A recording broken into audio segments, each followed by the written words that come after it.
Ապրիլի 24-ը հայերի համար պարզապես օրացույցի հերթական օր չէ։ Դա հանցագործության ամսաթիվ է, որը հնարավոր չէ մոռանալ։ Օր, երբ լռությունը խոսում է ավելի բարձր, քան ցանկացած բառ, իսկ հիշողությունը դառնում է պատասխանատվություն ապրելու, հիշելու և պահանջելու։ 23-ամյա Սամվել Կարապետյանի ընտանիքի պատմությունն էլ սկսվում է ոչ թե նրա ծննդավայրից, այլ պատմական Վանից։ Նրա արմատները տանում են դեպի 1915 թվական, երբ ընտանիքը, ինչպես հազարավոր այլ հայեր, ստիպված էր լքել հայրենի տունը և բռնել գաղթի ճանապարհը։ Նախնիները հաստատել են Ախալքալակում, Ջավախքում, այնուհետև արդեն Հայաստանում։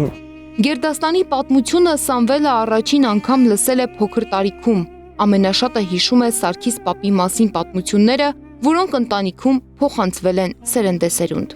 Հայրիկս է պատմել ինձ, եղել եմ երևի 10-12 տարեկան, մոտավոր չեմ հիշի այս բանին։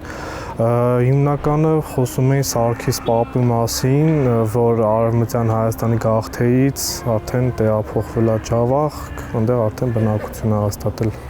Հենց այդ հիշողություններն ու ընտանիքում արմատացած արժեքներն են ձևավորել Սամվելին։ Նրա համար հայրենասիրությունը ոչ թե բառ է, այլ փոխանցված փորձ ու պատասխանատվություն։ Հայ ազգը միշտ պետք է պահանջատել լինի իրավունքների, իր արժանապատվության համար։ Եթե մենք հանդուրժողական լինենք կամ լռենք, մենք ցույց կտանք, որ մենք հարմարվել ենք այս ռեժիմին, բայց ցավոք սրտի տենց չի, հայ ազգը միշտ պետք է պահանջատել լինի ու հայ ազգը միշտ պահանջատեր է իր իրավունքների, իր արժանապատվության համար։ Նա չի թաքցնում, երազում է մի օր լինել իր նախնիների հողում, բայց ոչ որպես այցելու։ Իհարկե ցանկություն կա միշտ այցելելու Արևմտյան Հայաստան, տեսնել են ամենը, ինչ որ քոնն է, ինչ որ հայկական է, բայց ոչ այս ձևով, ոչ այս կարգավիճակով, որպես հյուրի կարգավիճակով այցելել Արևմտյան Հայաստան, տենց չեմ ցանկանում։ Սամվելի համար անցյալը միայն պատմություն չէ։ Նրա խոսքում անցյալն ու ներկան հաճախ միահյուսվում են։ Երիտասարդը զուգահեռներ է անցկացնում 1915 թվականի ցեղասպանության և 2023 թվականին Արցախի հայերի բռնի տեղահանության միջև, ընդգծելով, որ անպատժելիությունը պատմության կրկնության վտանգ է ստեղծում։ Թե 15 թվականը, թե 2023 թվականը ցույց տվեց, որ եթե Թուրքիան ու Ադրբեջանը իրենց կատարած գործողությունների համար չեն պատժվում, հետևաբար հետևանքները նորից կրկնվում են։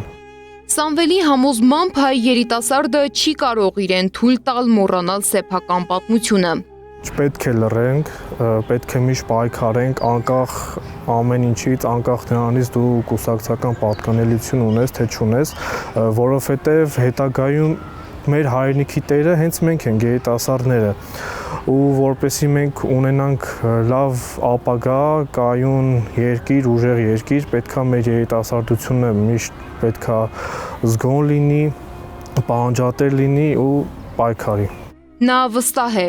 հենց երիտասարդ սերունդն է, որ պետք է պահի ազգային հիշողությունն ու այն վերածի ուժի։ Իշխանությունը ինչքան է փորձի, ինչքան է իր ողջ պետական ապարատը աշխատացնի, որպեսզի մենք մոռանանք մեր ինքնությունը, մեր արժանապատվությունը, դա չեմ կարծում, որ կարողանան ամբողջովին դա մեր գենետիկ տեսակն է, մեր գենետիկ կոդն է, որը պայքարի տեսակի հարց է ընդամենը, որ չենք կարող մենք մոռանալ, ինչ է փորձեն, ինչպես է փորձեն անել, այդ անհնար է մեր գիտակցությունից հանելը։ Իսկ հարցին հնարավոր է հաշտվել հայրենիքի կորստի և երբեմնի թշնամու հետ, Սամվելը պատասխանում է։ Ես նման շփում անկեղծ չեմ պատկերացնում ոչ Ադրբեջանի, ոչ Թուրքիայի ժողովրդի, թեկուզ երիտասարդների հետ, հաշվի առնելով այն փաստերը, որ տեղի են ունեցել 15 թվականին, Սումգայիթի ջարդերը, Արցախյան պատերազմը, 2023 թվականի էթնիկ զտումը, այդ ամեն ինչը փաստեր են, որոնք տեղի են ունեցել, ու այդ ամեն ինչը հաշվի առնելով ես չեմ կարծում, որ մեր հայ երիտասարդությունը կուրանա այդ ամեն ինչը ու կգնա Ադրբեջանի ու Թուրքիայի հետ ճակերտավոր բարեկամական շփման։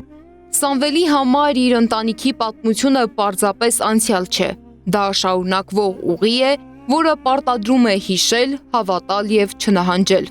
Սվետլանա Պետրոսյան, Սամվել Իսրայելյան, Նոնա Գևորգյան, ABC Media։